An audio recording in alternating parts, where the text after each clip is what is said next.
Voilà mes amis, on va reprendre notre cours sur Daniel. On ne va pas avancer aujourd'hui parce que je voudrais reprendre quelques notions très importantes. Mais tout d'abord, le cours est pour la guérison totale et définitive de Huguette Bat Catherine. Maintenant, on va revenir donc sur quelques notions très importantes dont on avait déjà parlé, mais en tous les cas pas dans le contexte du cours sur Daniel. Vous vous rappelez donc que la dernière civilisation est représentée par le fer, Barzel en hébreu, avec à l'extrémité de cette civilisation un mélange en même temps avec la terre qui fait allusion à cette tentative d'union entre le monde occidental et l'islam, qui essaye de s'unir dans un projet qui est entre autres, pas que, mais entre autres la destruction de l'État d'Israël. Maintenant, j'avais déjà rapporté il y a longtemps une notion très intéressante. On va voir quel est le lien avec le Barzel, avec le fer, qui représente la civilisation occidentale. Vous savez que le peuple juif est né à partir de 4 mers. Et quand on prend les premières lettres des 4 mères et qu'on met celles qu'on appelle les servantes avant Léa et Rachel, on obtient le mot Barzel, qui veut dire le fer. Comment? Le bête de Bilha, qui était la servante de Rachel, donc bête, et après le resh de Rachel, c'est-à-dire donc que la servante est avant Rachel, et puis après le Zaïn, qui Zilpa, qui était la servante de Léa Lamed, Barzel. On arrive à quelque chose d'extraordinaire. Ça veut dire que quand on prend les 4 mères d'Israël, mais qu'on met les servantes avant les mères principales, qui sont donc Rachel et Léa, on obtient donc le mot Barzel. Qu'est-ce que cela veut dire? À quoi ça fait allusion? De nombreux maîtres ont parlé de cette notion-là. Entre autres, il y a un Mahamar, une explication chassidique très connue du Rabbi de Lubavitch qui parle de cela aussi. Et on va expliquer à notre niveau. En vérité, qu'est-ce que représentent dans les codes de la Torah les 4 mères fondatrices des 12 tribus d'Israël, dont 2, Rachel et Léa, sont appelées, on pourrait dire, les vraies mères, tandis que les autres sont les servantes. Qu'est-ce que ça veut dire? Bon, alors, évidemment, le problème, c'est qu'à partir du moment où j'ai traduit en français, ça y est, on s'est écroulé. On va essayer de comprendre en hébreu. Shifra en hébreu. Traduit malheureusement en français, on a complètement tout détruit en traduisant par servante.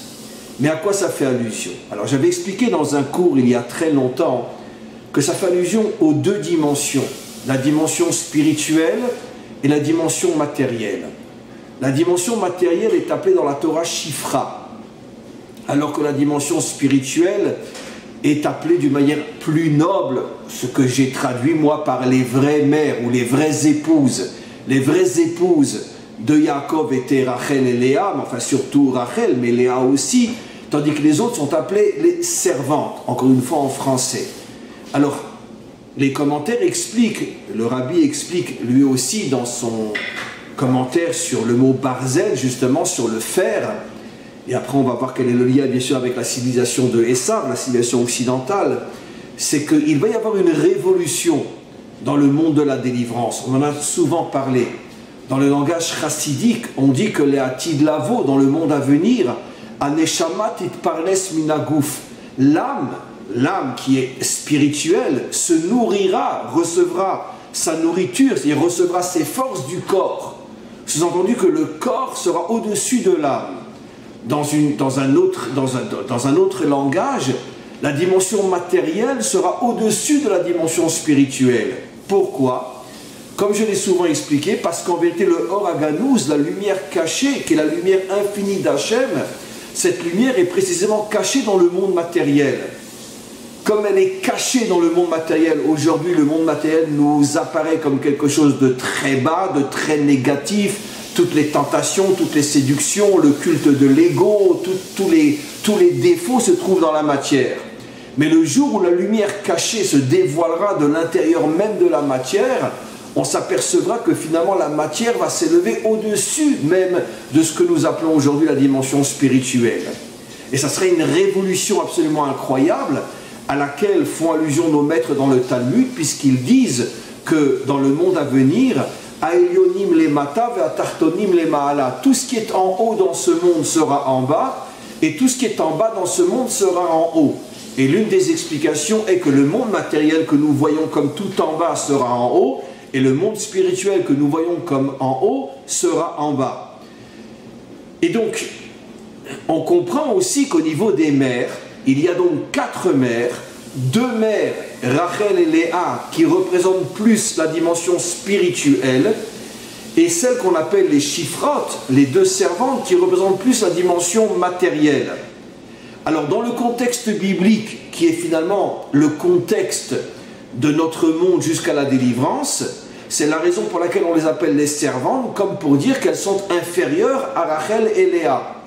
Mais le rabbi explique, et d'autres commentaires expliquent, qu'en vérité que dans le monde à venir, où d'une certaine manière l'emblème sera Barzel, le fer, à ce moment-là les servantes sont nommées avant les mères principales, comme pour dire qu'elles sont plus importantes que les mères principales, c'est-à-dire que la dimension matérielle prendra le dessus sur la dimension spirituelle. Ça serait une révolution totale. Alors évidemment que la dimension matérielle du monde de la délivrance n'aura rien à voir avec la dimension matérielle d'aujourd'hui. C'est-à-dire que ça ne sera évidemment pas le monde de l'ego, de l'orgueil, des tentations, des séductions, du pouvoir, de l'argent et de toutes les saletés de ce monde matériel tel qu'il est aujourd'hui. Parce qu'on parle que la lumière cachée va se dévoiler.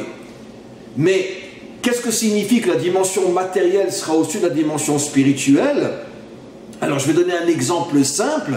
Par exemple, quelqu'un qui sera un croyant, mais qui en même temps travaillera, et travaillera d'une manière propre, d'une manière morale, avec une émouna, avec une confiance absolue en Hachem, au point qu'il préférerait perdre 1 million plutôt que de rouler une personne dans les affaires, cette personne-là sera beaucoup, infiniment plus haute que celui qui n'est qu'un enseignant de Torah, qui ne fait que étudier ou qu'enseigner. Aujourd'hui, dans notre conception des choses, un maître de la Torah semble plus grand que celui qui est lié à ce monde matériel, même si il est aussi un croyant.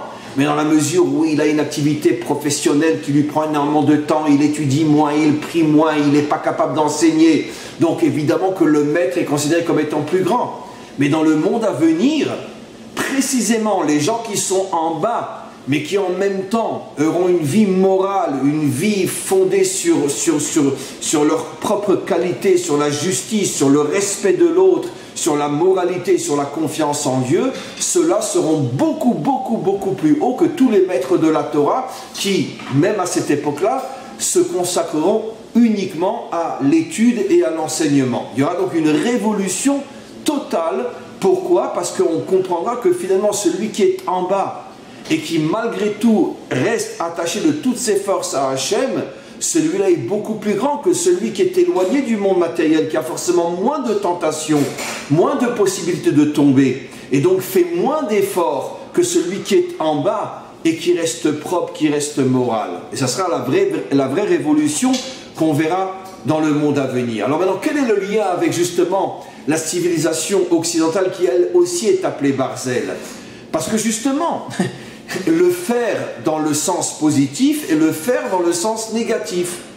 Le faire dans le sens négatif, c'est la civilisation occidentale qui ne croit qu'à la force matérielle et qui a enfermé Dieu dans l'église ou dans la synagogue. Mais la véritable puissance pour le monde occidental, c'est la puissance matérielle, le pouvoir, l'argent, etc., etc. C'est pour ça que cette civilisation est comparée au fer, puisque le fer, c'est l'instrument finalement de tout ce qui permet l'évolution technologique et l'évolution du monde moderne, qui fondamentalement est fondé sur le fer, les armes et tout ce qui est en fer. Et donc, il y a le côté négatif du fer, qui est la matière, un point, c'est tout. Mais dans le monde de la délivrance, effectivement, le fer sera plus important que la spiritualité, mais le fer dans lequel se dévoilera la lumière cachée la lumière En-Sof, la lumière infinie du maître du monde, qui se trouve justement cachée à l'intérieur du monde matériel, et on se rendra compte que justement une activité qui est à la fois spirituelle et matérielle donne beaucoup plus de force et beaucoup plus de grandeur à l'homme par rapport à celui qui n'a qu'une activité spirituelle et qui n'a pas d'activité matérielle. Donc finalement, on pourrait dire que le fer de la sainteté prendra le dessus sur le fer de la débauche et le fer de l'orgueil. Maintenant, je vais revenir sur une autre notion importante aussi. On a vu que cette pierre qui frappera la statue et qui la fera tomber va se transformer en immense montagne qui remplira la terre tout entière. Alors à quoi ça fait allusion? On ne l'a pas expliqué. Alors là aussi on a une notion absolument extraordinaire. C'est que nos maîtres expliquent que le mot Even en hébreu est la contraction du mot Av Ben, le père et le fils. Quand vous prenez le mot le père et le fils, vous contractez ces deux mots, vous avez le mot Even. Donc le mot Even fait allusion à l'union entre le père et le fils. Comme par hasard, qu'est-ce que dit le dernier prophète qui prophétise ce qui va se passer au moment de la délivrance finale? Qu'est-ce qu'il dit? C'est la dernière de toutes les prophéties, le dernier verset de toutes les prophéties. Je ramènerai le cœur des pères aux fils et le cœur des fils aux pères. C'est-à-dire que je reconstruirai la famille. Quand on parle du père, ça inclut bien sûr aussi la mère, bien évidemment. Et donc finalement, toutes les prophéties d'Israël se terminent par cette vision de ce qui se passera et ce qui permettra la reconstruction du monde au moment de la délivrance finale, l'union, la réunion à niveau à l'intérieur des familles entre les parents et les enfants. Maintenant, et ça c'est la pierre qui va faire tomber toutes les civilisations, tel qu'on l'expliquait dans le précédent cours. Est-ce que vous comprenez le message fabuleux? Mais comme on le voit, quel est le grand combat du monde occidental aujourd'hui, la civilisation de Esav? La destruction de la famille. C'est le projet fondamental, la destruction de l'identité nationale, c'est-à-dire de la famille nationale. Puisque comme je l'avais rapporté, dans la Torah, une nation s'appelle Mishpacha, une famille. C'est ce qui a été dit à Abraham, seront bénies par toi toutes les familles de la terre. Et les commentaires font remarquer qu'il n'est pas dit toutes les nations de la terre, mais toutes les familles de la terre, pour nous faire comprendre que la force d'une nation, c'est justement cette entité familiale. Qu'est-ce que fait le monde occidental aujourd'hui? La destruction de la nation par ces mélanges de toutes sortes de personnes qui viennent d'endroits différents, de religions différentes, de cultures différentes, d'histoires différentes, de manière à détruire l'identité nationale. Et aussi au niveau du micro, la destruction de la famille. Plus de mariage, tellement de divorces, on considère que 2 hommes mariés ou 2 femmes mariées, c'est un mariage qui équivaut à un mariage normal, les enfants faits n'importe comment et n'importe où, avec des mères porteuses ou je ne sais quoi, transplantation d'ovules, bref, on fait tout pour que la notion de famille soit détruite.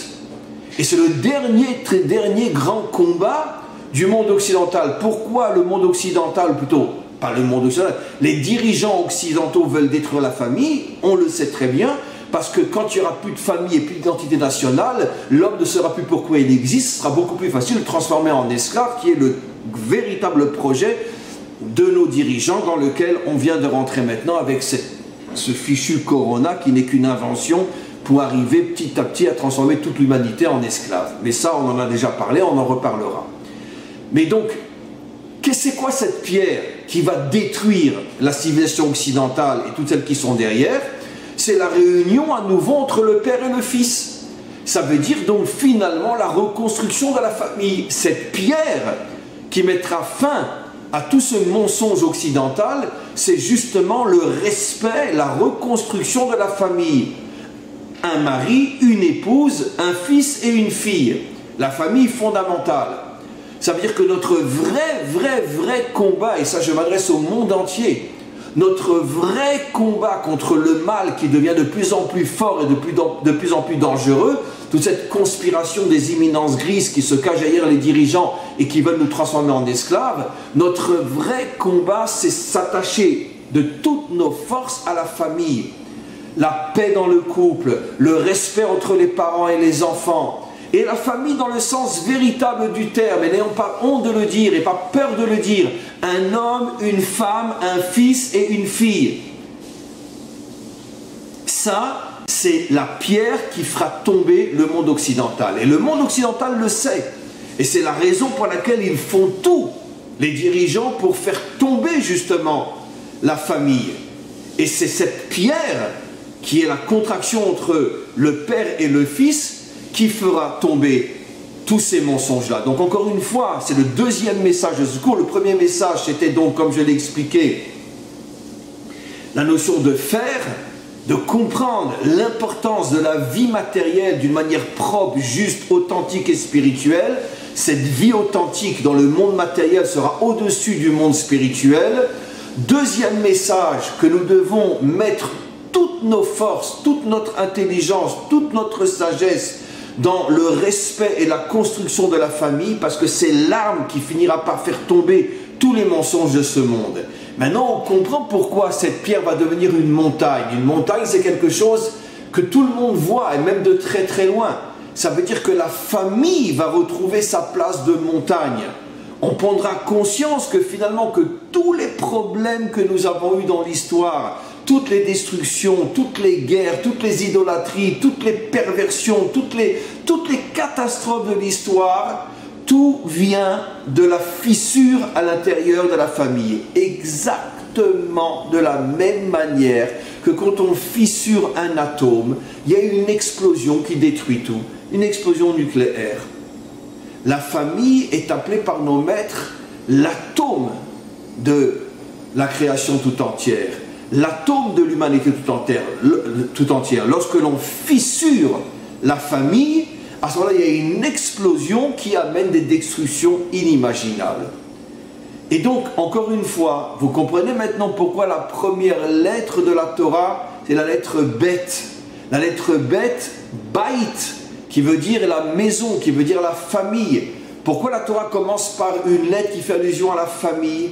Pour bien nous faire comprendre que s'il n'y a pas de famille, il n'y a pas de Torah, il n'y a rien, il n'y a pas de connexion à Dieu, il n'y a rien.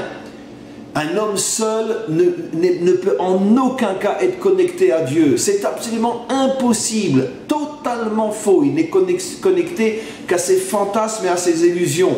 Un homme divorcé, une femme divorcée, une famille dans laquelle il n'y a pas de paix dans le couple, il n'y a pas de respect entre les enfants et les parents, même s'ils étudient la Torah toute la journée, même s'ils prient toute la journée, ils n'ont aucune connexion avec Dieu. C'est pour ça que j'ai déjà expliqué qu'il est absolument interdit d'écouter les enseignements d'un homme, un enseignement de Torah d'un homme qui est divorcé ou d'une femme qui est divorcée. C'est interdit parce que puisqu'il n'est pas en couple, toute sa Torah n'est on pourrait dire une montagne de mensonges ou d'illusions ou de fantasmes. C'est impossible parce que s'il n'y a pas le Bet, qui est la première lettre de la Torah, s'il n'y a pas la famille, s'il n'y a pas la maison, il n'y a pas de Torah. Et ça, c'est le grand combat. C'est le combat que l'un des premiers qui a mené ce combat, c'était Lavan. Rappelez-vous Lavan, quand il a poursuivi Yaakov, quand Yaakov partait avec sa famille, qu'est-ce qu'il lui a dit quand il l'a retrouvé? Il a dit, tes femmes sont mes enfants, tes enfants sont mes enfants, tout est à moi, tout ce que tu as, c'est à moi. C'est-à-dire qu'il ne voulait pas laisser Yaakov partir avec sa famille et ses enfants. Parce que Lavan savait que la force de la réussite du bien commence par une structure familiale authentique. C'est la raison pour laquelle il a mis aussi Léa avant Rachel. Lavan s'est constamment attaqué à la famille de Yaakov, qui est finalement la racine, la matrice du peuple juif. Et qu'est-ce qu'a fait Pharaon aussi? Pharaon aussi pour d'autres raisons, mais jeter les enfants dans le Nil. Et il savait très bien qu'en jetant les enfants dans le Nil, comme si la mère va voir son enfant jeté, sans sauter elle aussi à l'eau, comme j'ai déjà dit. Et quand le mari va voir que sa femme saute à l'eau, il va sauter lui aussi. Et les grands-enfants vont sauter lui aussi. C'est pas seulement les premiers-nés, les enfants qui naissaient quand jetés dans l'eau. C'est des familles entières qui disparaissaient. Quel était le projet de Pharaon? À nouveau la destruction de la famille. Parce qu'il sait très bien que si le peuple juif perd la famille, automatiquement il perd sa force. Et c'est vrai pour toutes les nations. L'affaiblissement des nations est la conséquence directe de l'affaiblissement des familles. Et donc c'est ça notre pierre, c'est ça notre arme. Et c'est pour ça encore une fois que cette pierre va devenir une montagne où tout le monde se rendra compte que la valeur qui est au-dessus de toutes les autres valeurs, c'est la famille. Ça veut dire que, encore une fois, je me répète, je le sais, quand tu vois un homme qui enseigne la Torah ou quelqu'un qui a l'air d'être un modèle, fais ton enquête, renseigne-toi comment il est chez lui à la maison. Parce que si tu t'aperçois que chez lui à la maison, c'est pas ça, alors ferme tes oreilles, ferme tes yeux, ferme ton nez, ferme ta bouche, fuis, enfuis-toi. Il ne peut que transmettre des mensonges, rien d'autre que des mensonges. Et croyez-moi, croyez-moi, croyez-moi que derrière toutes les belles vitrines de ce monde, mieux vaut ne pas rentrer dans le magasin. Parce qu'on ne va pas croire ce qu'on va voir. Comment tel homme qui enseigne tellement bien, qui a l'air d'être un tellement grand modèle, mais comment il est chez lui à la maison, qu'à Dieu ne plaise. C'est ça le seul et unique critère. Un homme bien, une femme bien, sont uniquement ceux qui ont réussi leur vie familiale. Alors attention, quand je dis réussir la vie familiale, ça ne veut pas dire que c'est forcément parfait dans le sens paradisiaque. Et je vous signale que même Abraham a mis au monde un fils qui s'appelait Ishmaël. Je vous signale que même Yitzhak a mis au monde un fils qui s'appelait Esav. Je vous signale que David Améler a eu un fils qui a voulu le tuer, Avshalom. Il a voulu tuer son père. Donc, comme je dis toujours, nous sommes des planteurs de graines. Le résultat, il n'est pas toujours entre nos mains. Ça veut dire qu'il y a aussi des choses qui nous dépassent. Je suis sûr que David n'a jamais pu comprendre pourquoi il a mis au monde un fils qui a voulu le tuer. Mais ce qui est sûr, c'est que nous devons investir le meilleur de nous-mêmes dans la construction du couple et de la famille. Après, ce qui sort, il y a aussi, comme dit le verset, mes pensées ne sont pas les vôtres et ma volonté n'est pas la vôtre. Hachem a son propre plan, il a ses propres chemins et des fois, même si on met le meilleur de nous-mêmes pour réussir quelque chose, on ne le réussit pas forcément. Mais on doit faire le maximum pour réussir. Le maximum. Ça, c'est notre travail. Comme disent nos maîtres, tu ne peux pas être sûr du résultat, mais tu n'as pas le droit de te dire « alors je ne commence pas ». Tu dois commencer. Le résultat, c'est entre les mains d'Hachem, mais tu dois commencer. Donc, en vérité, ces 4 civilisations sont fondées sur la destruction de la cellule familiale. La débauche, l'infidélité, le conflit entre parents-enfants. Mais c'est surtout la dernière civilisation, celle dans laquelle on vit aujourd'hui, qui va pousser cette lutte de la destruction de la famille jusqu'à des niveaux qu'on n'aurait même pas pu imaginer dans les générations précédentes. Voilà donc ce que je voulais rajouter au sujet donc de tout ce qu'on a vu sur la vision de Daniel sur cette statue. Et avec l'aide du Maître du Monde, on continue ce cours très prochainement.